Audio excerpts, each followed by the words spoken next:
Hello everyone, I will show you how to brew coffee prepared from 3 different kinds of brewing equipment, the V60, French press, and Siphon. The first step is to sanitize the equipment. You just need to pour hot water on each piece of equipment. And for paper filtered sa cone ng V60, pour water around the paper filter to prevent the paper taste. Next is the grinding procedure.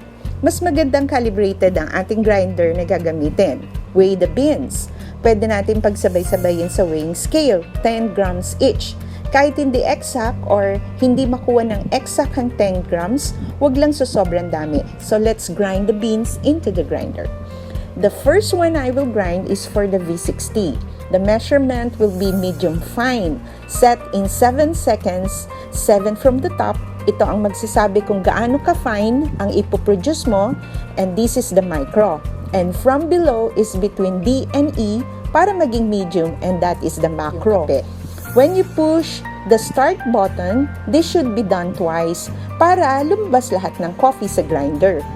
Ang next naman ay ang siphon, medium coarse. Set the micro in 23 and the macro grind is D and E.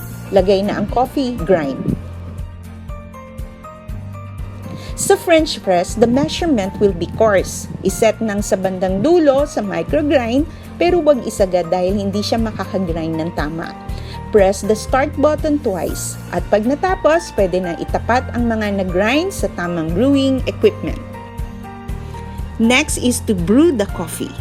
Maganda ng bagong boiling water. Tanggalin ang mga tubig na ginamit for sanitation at iset ang mga timer sa tamang time for each piece of equipment. For the siphon, reset the weighing scale, pour 180 ml of hot water into the siphon equipment, arrange the equipment, make fire for the burner using the igniter, itapat sa ilalim ng lower chamber, then set aside.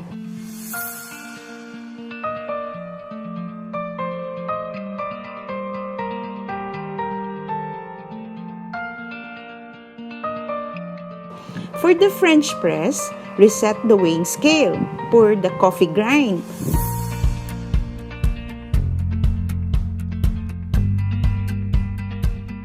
Pour the water slowly in circling motion. Stir for 10 times. Cover it and then start the timer set for 4 minutes.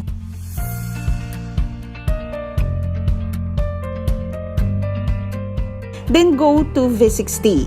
Ilagay ang coffee, make a hole, reset the scale. Pour the water slowly in circling motion. The process is called blooming for the first 30 ml. And after that, you can now start the timer. After 30 seconds, another 30 ml of water. Do the process of pouring 30 ml of water and wait for 30 seconds to pour another 30 ml of water until it reached 180 ml. Before pouring the coffee, move your hand into a circling motion while handling the equipment. Pour the coffee into the cup in a circling motion and serve immediately with a sachet of brown sugar, a wooden stirrer, and a napkin. Go back to the French press. By this time, the timer starts to alarm. Push the cover and pour the coffee into the cup in a circling motion. Serve immediately with a sachet of brown sugar, a wooden stirrer, and a napkin. Go back to siphon.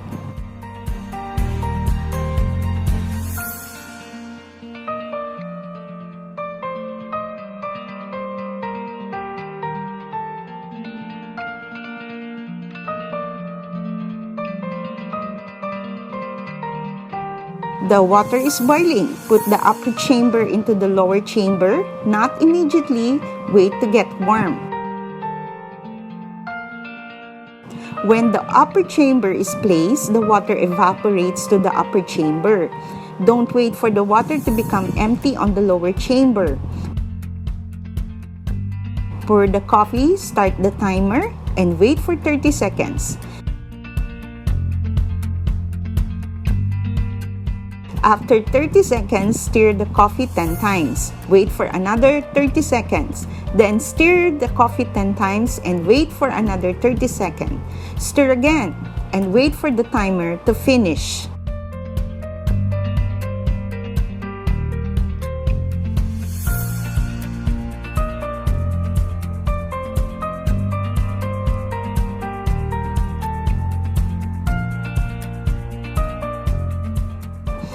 Turn the timer off. Cover the lid, remove the fire, wait to pour down the coffee on the lower chamber. Then remove the upper chamber carefully upside down. Before pouring the coffee, move your hand into a circling motion. Serve the coffee immediately with a sachet of brown sugar, a wooden stirrer, and a napkin. That's it!